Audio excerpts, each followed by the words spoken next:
Welcome to the Peaceful Parenting Podcast. I'm your host, Sarah Rosensweet, mom of 3 young people, peaceful parenting coach, and your cheerleader and guide on all things parenting. Each week, we'll cover the tools, strategies, and support you need to end the yelling and power struggles and encourage your kids to listen and cooperate so that you can enjoy your family time. I'm happy to say we have a great relationship with our 3 kids. The teen years have been easy and joyful, not because we're special unicorns, but because my kids were raised with peaceful parenting. I've also helped so many parents just like you stop struggling and enjoy their kids again. I'm excited to be here with you today and bring you the insight and information you need to make your parenting journey a little more peaceful. Let's dive into this week's conversation. Hey all, welcome back to another episode of the Peaceful Parenting Podcast. Today we are talking to Dr. Saundra Dalton-Smith. She is an internal medicine doctor, and she wrote a book about rest. It's called Sacred Rest. In it, she talks about the difference between sleep and rest, which is something that I never really thought too much about before. And I thought that you all would really benefit from learning about the 7 different kinds of rest. There are 7 that she's identified in her research, and how to meet that need that you have for whatever kind of rest that you are deficit in, even if you're a parent with a busy life and lots of demands on your time and energy. Dr. Saundra had some great ideas for us as parents and how we could fill up those rest buckets. So have a listen and be sure to share this episode with a friend who is exhausted, as I know most of you parents are. I know as I was when I was a younger parent. And I really hope that this is helpful for you and that you find in it some rest. Let's meet Dr. Saundra. Hi, Dr. Saundra. Welcome to the podcast. Thanks so much for having me. I saw you or heard you on another podcast talking about rest, and I thought this is a perfect thing that we need for all of our exhausted parents out there to hear more about the different kinds of rest that you've identified and how we can be better rested. But before we jump into that great content, could you just tell us a little bit about who you are and what you do and how you came to study rest? Yes, I'm an internal medicine physician, been in clinical practice for about 20 years. I, burned out basically when I had my toddlers. So my sons both came kind of back to back. They were 21 months apart. And after my second son was born, I found myself in a place of just pure exhaustion. Love the work that I do, but I just did not have the energy to do it and didn't want to continue like that. Continue in a place where I always brought the end of myself home to my family. I wanted to actually come home at the end of work and have some energy to play with my toddlers. And so that's where the journey began for me. Maybe you could talk a little bit about the difference between sleep and rest before we get into the different types of rest, because I think most people, when they talk about being well rested, they always think about, did you get enough sleep? So what's the difference between sleep and rest? Yeah, sleep is a type of rest, but sleep and rest are not the same thing. And I think that's part of the first differentiation that has to happen is that when we talk about sleep, we're basically focusing on the passive form of physical rest. And as you mentioned, my research basically, we talk about there being 7 different types of rest, including physical, mental, spiritual, emotional, social, sensory, and creative. So if all of your attention is simply on getting more sleep, what happens if the type of rest deficit you have is actually an emotional rest deficit? You can't sleep your way into emotional well being and emotional restoration. And so that is where we find is the problem. A lot of people say, I'm resting. And really what they're meaning is I'm doing some type of cessation activity, whether it's sleeping or laying around watching TV or, whatever it is that they do when they stop. But they actually have an associated rest with restoration, with the actual pouring back into the place of deficit. And that's really at the core of what rest is. What I find is a lot of, and myself included, and this is something I've worked on a lot, is that idea that you have to do something to deserve rest. And I think it, stems from our capitalist culture, right? That you have to earn your rest and that you can't rest until you've, gotten everything done off of your to-do list. How do you help people when they have that mindset, that they need to do, that there's all these things they need to do before they can rest? Yeah, I think that's definitely a challenge for a lot of people. But when we, think about the logic of that, is the work ever done? There's always something to do, particularly if you have a certain type of personality, which is the personality I have. I can find work. I don't have a problem with keeping things to do. There's always something to be done. So if we have this mentality that we're going to work, we're going to rest when the work is done, you basically have said, I'm never going to rest. And if we just think about the logic of that, just comparing it even to like our cell phones. Our cell phone, if we start seeing the little battery life go down into the yellow or the red zone, we respect that enough to say, I got to do something or it's just going to get to the end of itself. We don't do that with our own cells. Even when we can tell we're in the yellow and the red zones, we act as if we are exempt to rest. And everything that uses energy has to have time to be restored. And so just the logistics of that doesn't make logical sense. We treat ourselves as if we are kind of robotic, but robots need rest, which is restoration and recharging. And so I think for a lot of people, it's really understanding that we can work from our place of exhaustion, which oftentimes produces work that's of lesser quality, lesser satisfaction, lesser joy. Or we can actually work from a place of being well rested, where the work then comes from a place of you being energized, passionate, and full of excitement about the work that you're doing. So I often ask people, which one would you prefer to keep grinding it out and being unhappy? Or do you actually want to have the energy to do the work that you want to do, whatever that may be, whether it's a job you're passionate about or a job you just do for money? But what about if you're able to do it and when you leave, you have the energy to enjoy the rest of your life. That makes so much sense, and you're almost saying that, you can work better when you're rested rather than the other way, or rather than trying to work so that you can rest. Absolutely. Yeah, Working yeah, from a place of rest is going to produce a life that actually feels successful. yeah, For and a whatever lot of kind of us are work it working is. from a place of exhaustion. And even if we have so-called success as far as finances and these other things, it doesn't feel successful. Right, that makes so much sense. So you mentioned briefly the 7 types of rest. Maybe just go over those again, and maybe afterwards you could highlight if you think that parents are more susceptible to being less rested in some of those areas. Some of them jumped out to me. I can share that with you after if you want. Yeah. So the 7 areas include physical, mental, spiritual, emotional, social, sensory, and creative. As far as, it really depends on the parent and what their lifestyle is and what type of work that they do. Each of the 7 types of rest, there are things that can predispose you to having greater rest deficit in certain areas. Let's say if a parent is neurodivergent, well, some kid toys will drive you batty if that's the case because they make lots of noise, and then we have parents who maybe their job requires a lot of emotional or social energy. Maybe they're counselors or teachers or therapists where they're dealing with a lot of people's emotions. Well, that person's going to be more prone to emotional rest deficits and they might not have the ability their compassion may be exhausted by the time they get they get home with their family, and so they're not so nice once they get home with their family, but they're great with everybody else. So, you have to kinda really take into account where is energy being expended, with each parent, because even in the same household, mom can be having a rest deficit in one area and dad have a completely different rest deficit. So, the weekends, one person might get their rest deficit area restored where the other person still is in a rest deficit when they go back to work. You just mentioned, and I think this is key, you just mentioned energy expended. And maybe could you talk a little bit more about that? Because I think as a parent, like I immediately jump to for when my kids are around your kids' ages, so older now. But when they were little, I could say that I had that emotional rest deficit and sensory rest deficit just from little ones who wanted to talk to me all day and be with me all day and, had the emotional needs of small children. Talk up a little bit about the energy expansion and how that energy, is that the right word? Expending energy and how that affects the rest deficit. Yeah, so the rest deficit is really if we kind of look at those 7 different areas as I mean, probably a simple way is looking at it as a bucket, so to speak. And as you are going throughout your day, you're using energy from that bucket. It's being drained out in whatever activities that you're doing. Unless you have some system in place for pouring back into that bucket, it doesn't just auto generate energy by itself. It has to be refilled.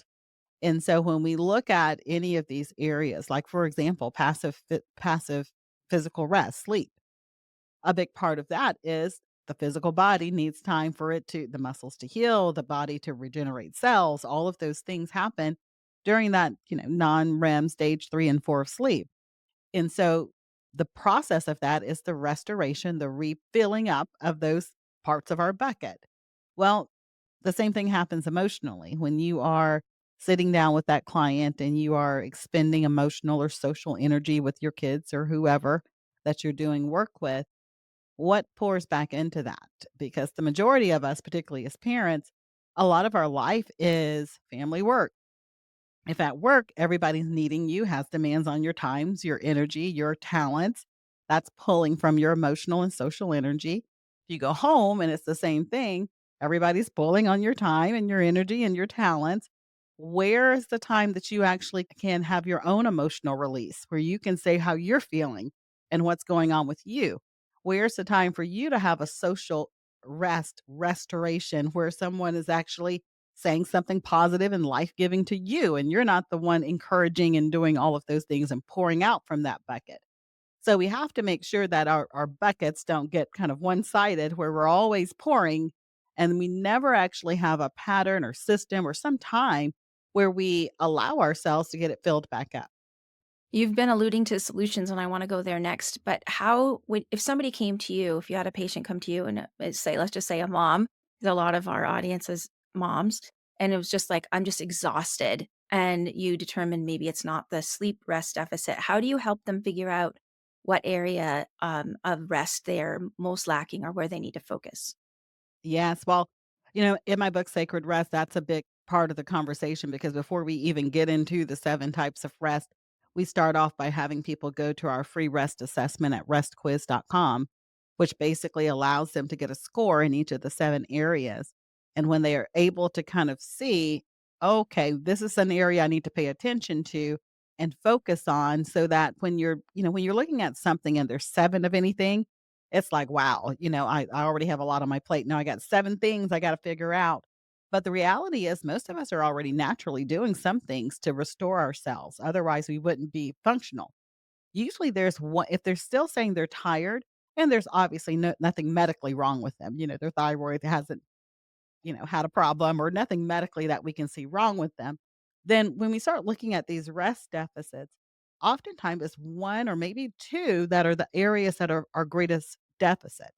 And when we start pouring back into that area, when we start restoring that part of themselves, they start feeling better because you're pouring back in the place where they actually have the depletion.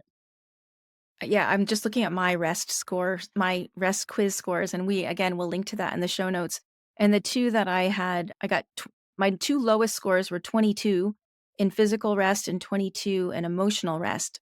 Obviously, physical rest that would be the sleeping, right? I need to get more sleep. Well, Um, that's passive is sleeping, and then active physical rest include things like your muscles, your joints, your bones, kind of what's hurting you. okay. So, if I don't know what your work is, specifically, but let's say if you're a parent and you're picking up a 35-pound toddler over and over again, you may have some physical rest deficit because you're not stretching after that workout. You probably Hmm. don't even consider it a workout. How do But you if know I me so put you in well, the the not gym. stretching? So, okay, so physical rest, sleeping, and just physically resting your body, so I can work on that. What would you do? What would you tell me that I need to do more of to get more emotional rest? Emotional rest there's 2 components to that. There's the kind of emotional rest as it relates to your personal life, and then there's the emotional rest that comes from a lot of people. I'll put it this way, a lot of people have what I call professional emotional rest deficits related to kind of this professional emotional labor that they carry, specifically because they have to hide some of their emotions or act in a way contrary to the emotions they feel. For example, if you're in customer service and people are mean or rude, usually you're still keeping a smile on your face, even though you don't feel like smiling. You're not happy in the moment. So you're actually using energy and suppressing your emotions to be able to stay at a level of professionalism. That's a stressor.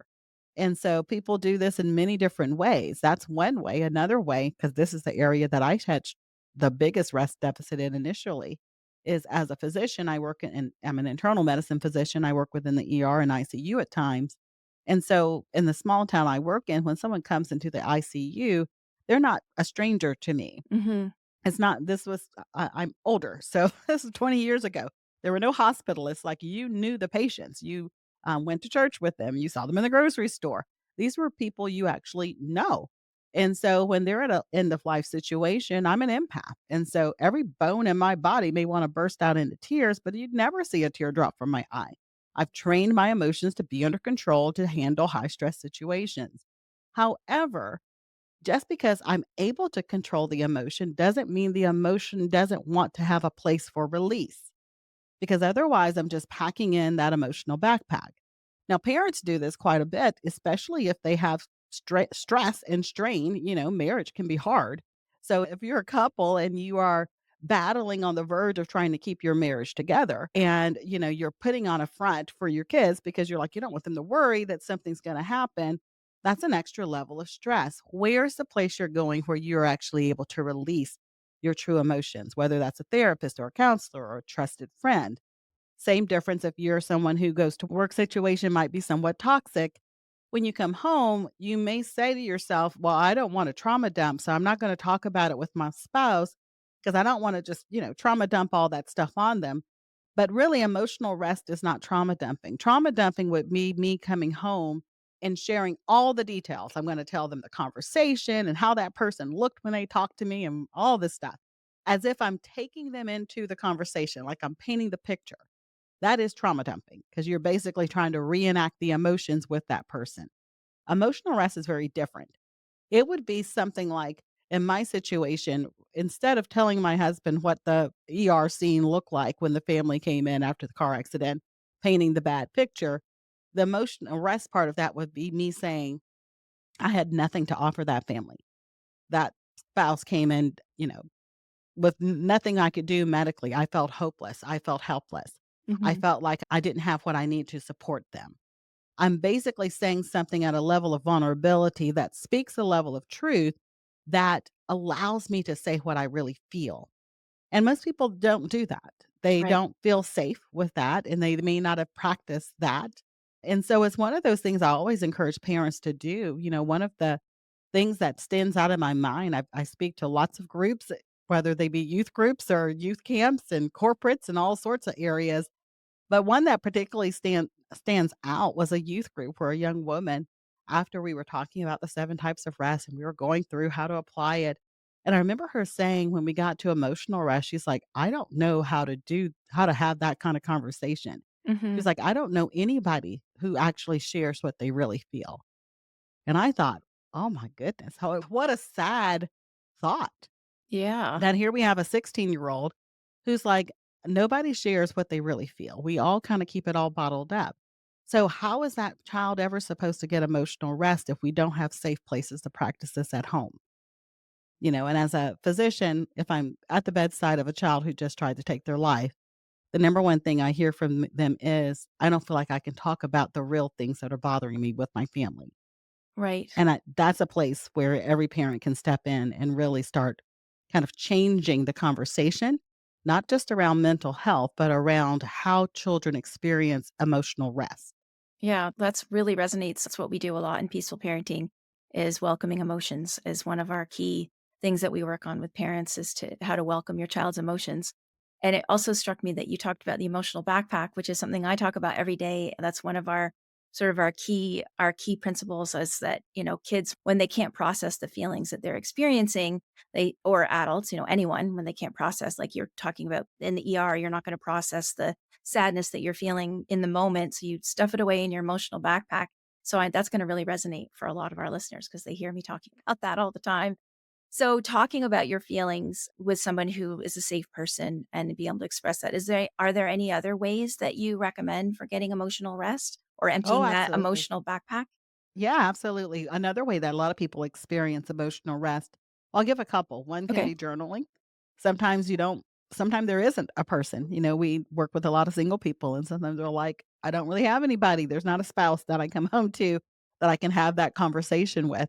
And so being able to journal it's a process of getting it out of your mind kind of so that you can put it out there and realize that you have a chance to, evaluate it, not necessarily try to process it, so to speak, but at least releasing it, letting it have voice. Another opportunity can be with any type of like creative expression. A lot of people experience emotional rest when they allow themselves to be creative without the concern of what someone else thinks. Mhm. So, you're sitting around, you're doodling, 'cause some people doodle as a way of emotional rest. So you're able to kind of put whatever on from pen to paper, whatever it is, or, drawing it, or some people sing it. My son likes to get emotional rest by, playing his guitar and coming up with songs, as do most of the people who live in Nashville now. So it's a common, art is a common way of getting emotional rest. But the difference is it's art produced at the benefit of you alone. You're not caring if anybody likes it. You're basically trying to get the emotion out of you in a way that you can express it. Love that. You are going into the creativity territory. Maybe we could talk about creativity, the creative rest deficit a little bit. What does that look like, and how would you fill that rest deficit, and how is it different from what you just talked about in terms of the creative expression as emotional rest? Yes, exactly. What I just described is not creative rest, it's emotional rest, because creative rest doesn't require any demand upon your creativity. And so what I just described, you're creating something. So that means you're using creative energy to express that. Creative rest is when you're appreciating what has already been created and allowing it to awaken and unlock and inspire creative ideas inside of you. So you're not producing creatively, you're actually receiving the creative experience something else has produced. So whether that's, nature, where you're looking at the creative expression of the world and you're appreciating the ocean and the mountains and flowers and rainbows and sunsets and all of those kind of things, or if you are going to a museum, or if you're listening to music on your phone, or if you are watching theater or watching someone do a dance recital. There's lots of different ways to experience a creative rest experience, but it just really boils down to you personally. What inspires you? Because what inspires me may not inspire the next person. And so getting really kind of focused in on when I'm in certain settings or experiencing certain types of beauty or creativity, that unlocks more creativity inside of you.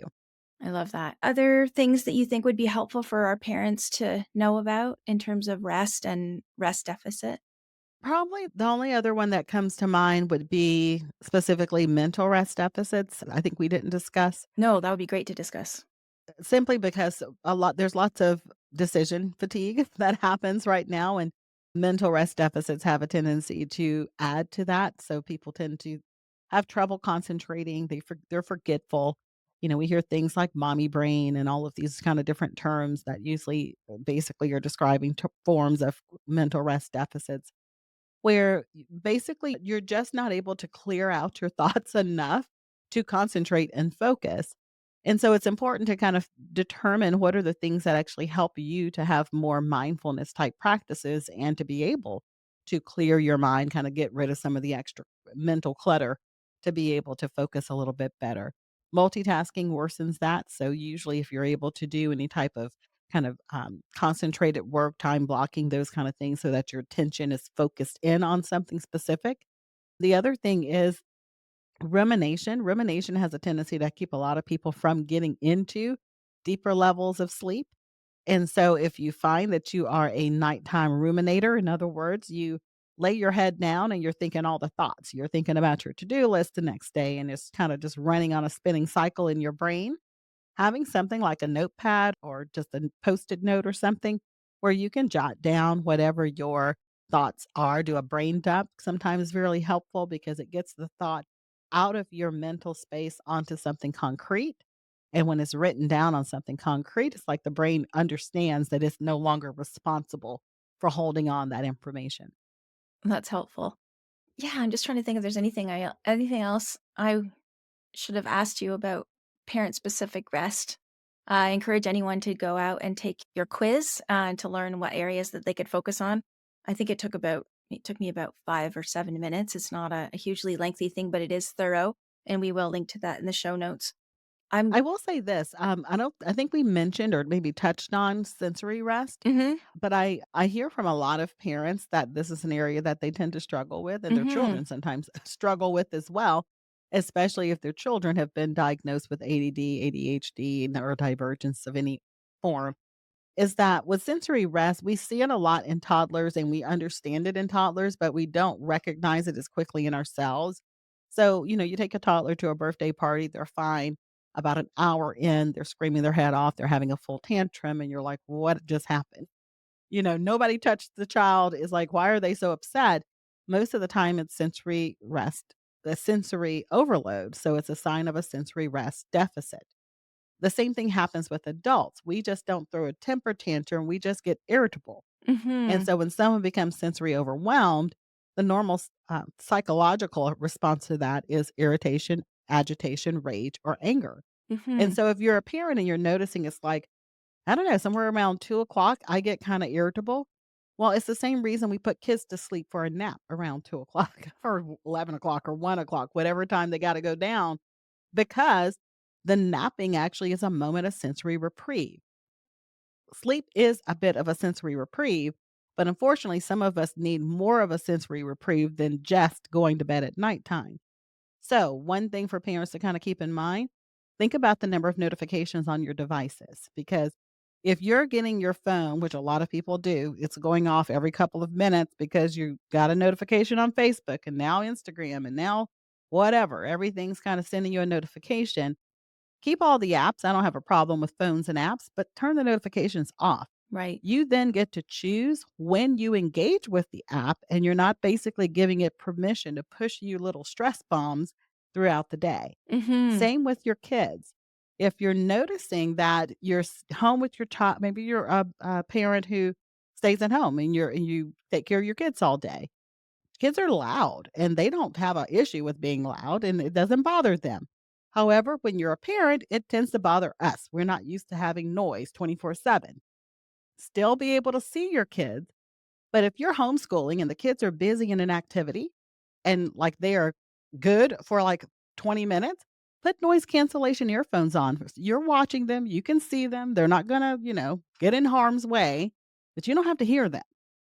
And so just having a moment of sensory reprieve is often enough to help reset that kind of agitation that comes when our sensory overwhelm kicks in and can help to keep you a little bit more calm.